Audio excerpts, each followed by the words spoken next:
mama call it. Yeah, you good, dude. You know our mamas are they. You should take her. Call back. Jay Reed, mom, take one. Joseph Reed. Hey, mama, I got you on speakerphone. I'm right here. I'm doing a live podcast for the company. What's going on? How you doing? Mama, your son's a special boy. You know that, right? Yes, he is. Yes, I do know. We're hearing his story right now, and oh my, you did a great job with him. Oh, well, thank you so much. We're gonna keep him a little longer if that's okay with you. It's okay. All right, good stuff. It's You can go okay. ahead, bro. Sorry. Okay, mama. I'll call you whenever I get out. Get finished. Okay, just call me back. Bye-bye. All right, mama. That's what we do it for. Proud mamas, dude. That's a real right there. Right? That's what we're trying to create here, dude. Goosebumps. I love it. Okay, cool. Ready, Jay? Yeah.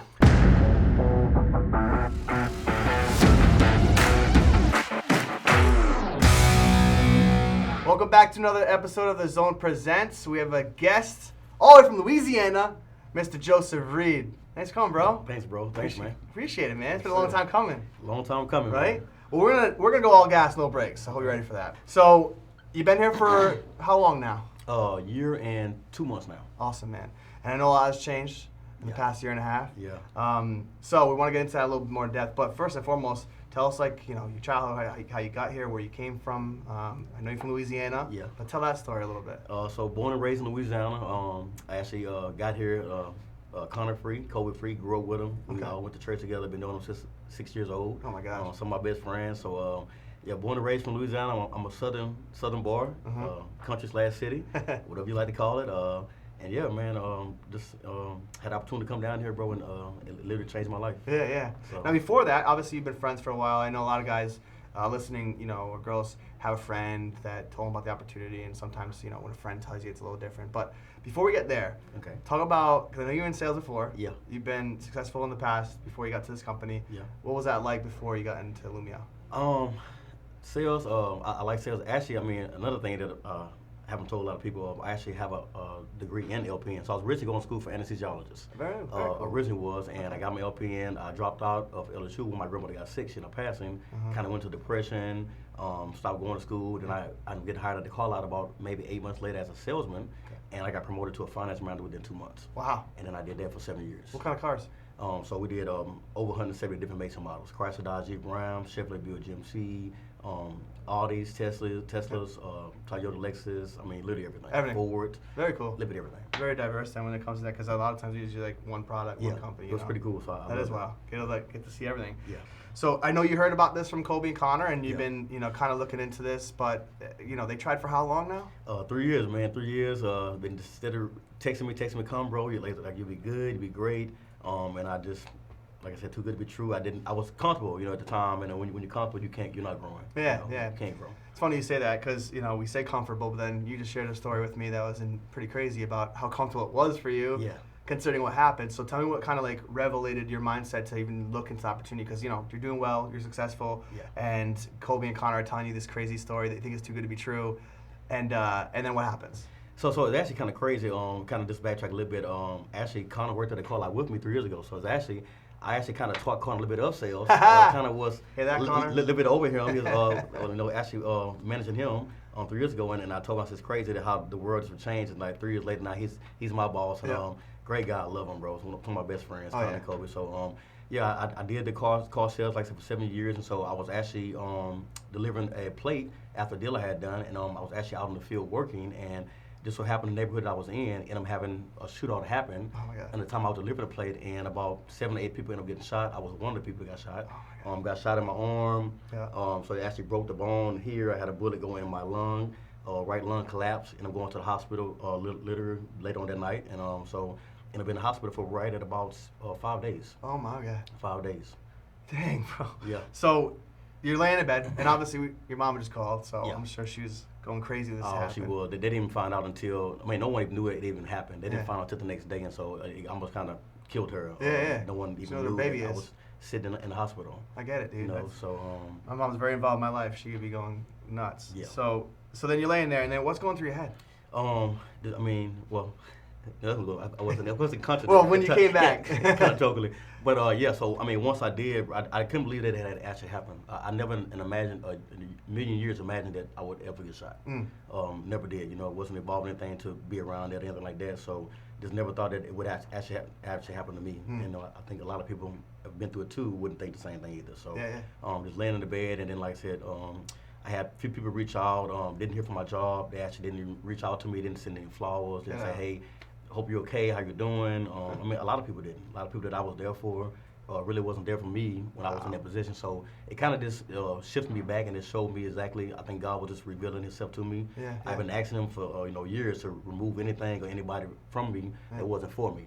And so I feel like that at that point in time, I was so comfortable with the job, making good money. I was making $120,000 a year, doing pretty good, but I was content. And so I feel like he did that to shift me, to remove everything from me, to remove everybody from around me that wasn't for me, and to actually just set me down and give me a clear vision of what my vision was, a whole paradigm shift. I love that because I think a lot of times, myself included, when we're in a face of danger or when turmoil is occurring or bad things are happening, like we don't look inbound as much, we look outbound, and we start pointing the finger and saying it's your fault, instead of saying, hey, this is happening for a reason. And I think it's really, really compelling that you did that. So now you realize that your company that you just went and got shot, unfortunately went to a job and got shot at, didn't even come support you. Didn't even come. Culture's everything, and obviously, we've changed a little bit of culture here. But let's go back. So now you have to rebound. So what do you end up doing? I mean, so like I said, I did that for. I was actually bed rest for probably about maybe after you get out of the hospital. I got out after about 6 days. But I still wasn't able to put clothes on for about 6-7 months. I had lost weight because I wasn't able to back in the gym full time. Just my whole mindset just kind of shifted, and life changed, man. And I was just thinking like what is it? Like I had bills coming due. I wasn't working because I was on commission. Wasn't receiving the base pay at the company, so I had to apply for my Aflac insurance. That started coming through. Finally got that after 3 months, and paid a few of my bills up. Was able to kind of keep content, but I just feel like my whole mindset changed. So like a lot of people that I was there for wasn't there for me, and then I was just thinking that it's crazy how you can give the word to someone and do something for people, then when it's time for you need, no one's actually there. And so I rehabilitated. I went to Miami. I went to my brother took me to Colorado. I did a few things, and then as I was doing it, once I got back here, probably was roughly about after I want to say 10 months, 11 months. I was able to go to the job. The job started calling me and saying, "Hey, are you coming back?" And I'm like, 10 months later. Didn't he call me at all? Like, it was just crazy. So I told him, I was like, "Hey, I had another week left for vacation. Well, 2 weeks. I said, I'm gonna take my 2 weeks vacation, and after that, I'll be back." And then on that time period, I made a decision in my mind then. Connie Kobe had reached back out again. It's like, hey, come down here, bro. And then so I actually came on the vacation time. There you go. And I came down here August 10th of last year. And I remember after a day of being here, first when I first got here, I walked into an office, and it was literally 4 or 5 guys, Connie Kobe, and kind of had nets in here, and so I'm like, what is this? I'm like, that was when we just made the transition to the new office. I was like, remember. oh my God, I was like, bro, what is what I signed up for? Oh man. Yeah, bro. And then just after a day of doing it, second day going into the field, and then just actually being out there, I knew then that I wasn't going back home.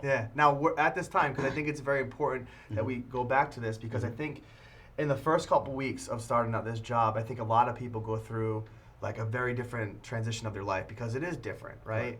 But what was going through your head that made you distinctively realize that this is what I want to do? The open arms, love and support, the culture, just being around, actually feeling like family. Being around to able to work with people, and then the people actually show genuine love, and that they actually care about you. I love the quote where it says that people don't care how much you know until they know how much you care. Perfect. And so it's like, people don't, excuse my language, give a damn about what you know. It's like, but you gotta show me that you actually care about me. And so that's what it was with them. Like, it was just immediately love, gratification, being out in the field, meeting new people at their homes and stuff. It just was a totally different life-changing experience for me.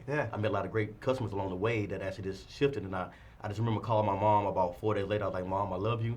I said, but I'm not coming back home. And I didn't go back home for 4 months. That's gonna be hard. Hard for her. Oh, it was.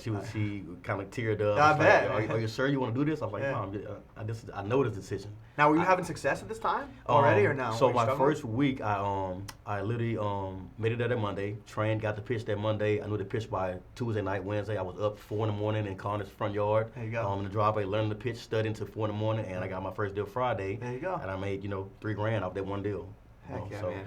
I love hearing the success early. I think a lot of times, people don't have as the fastest transition as you did. But the reason why is because exactly what you just said. You put in the work till 4 in the morning. Yeah. I think a lot of people come out here, they see the culture, they see the family environment, they see what they can make, and they don't put that extra work in Absolutely. to get the bare minimum down so that your base is built, Yeah, absolutely. So it says a lot about what you did. I mean, obviously you're an educated kid. You went to school and you focused on getting better, and then you focused on working at it. Yeah. And I wanted to highlight that because I think that goes with unquestioned why you guys' success. Yeah. Now we fast forward a little bit. Let's talk a little bit more about knowing what you're worth now compared to what you thought you were worth back then. What has really shifted, and kind of explain a little more about that. Well, I mean, like C3 always say, you gotta be worth $1 million and never to make $1 million. And it's like, when you actually know your value, know what you actually bring, it's like no one can tell you what you're actually worth. Love it. And it's like, when I actually just, like I said, sit down, everything happened to me, my whole mind set changed, positive thinking. I just told myself, like, I can't be thinking about what happened to me. I can't let this hinder me. Because, I mean, anyone could just sit and sink and just drown in this, despair and just be down and out. It's like, hey, I got to take this and turn it something positive. And so that's kind of what I did. I did that. I ran with it. I changed my mindset, my whole paradigm shift. And, in terms of doing that, the job been calling me back every day. They offered me $15,000 to come back to the job. They asked me to manage a fleet vehicle. They want to pay for my mortgage back home now. Wow. And it's like, hey, it took 7 years for me leaving. I made this guy the owner over probably $6 million in over 7 years, and didn't get a card, a text, nothing. And then now he's been calling me back nonstop to get me back out there and offering everything to get me back now. It's like they always want what you can't have once you find out what you're worth. And I think a lot of times, I know you've said it in your meetings, I've seen Connor say it, I say it, you don't realize what you are worth until you realize that you're worth something. Yes. And a lot of times people think they're worth whatever someone tells them they're worth because of their paycheck on Friday. Right. Because that's corporate, America style. And I think with this job, and that's not for everyone, but if you have self-worth and you are trying to improve, man, you get a home run with it. Yeah. Which is what you really did, man. Absolutely, man. So now that you've been here about a year and 2 months, you said, you've kind of grown. So tell us, you started out knocking doors. Where are we at now? So I started out as a setter. Yep. Was top setter in the company for 6 months. Oh, yeah. Came in, like I said, just hitting the ground. I knew that it takes 10,000 hours to be a professional. I can sell your car in my sleep. I can literally do the paperwork, clean the car up, get it delivered, and do it all in my sleep. And so I knew that, hey, with me coming in, I was going to have to be in that learning curve in order to get ahead. So that's why I stayed up late at night, studying, training. Did that. I did well for 6 months. Had some of the best training. O2, shout out to C3, C3 boys. Yeah, man, I came in hitting the ground running, and I just told myself I wasn't looking back. I just told everyone that expected me to fail from what happened to me and it was looking down on me, I said I was going to overcome all that and then prove them wrong. It's just amazing how God will make your enemies your footstools. Heck yeah. It's just in the Bible. So that's kind of what I did, man. I just hit the ground running and didn't look back. Yeah. Now, like I said, you're successful, but are you still practicing? Are you still learning? Always. Yeah. Remain coachable, and you can never stop learning. Yeah. And that's what I've learned, and that's what this job has taught me. It's not so much about acquiring the money because you make a lot of money here. It was more so much of growing as I grew as a person. I grew as a man.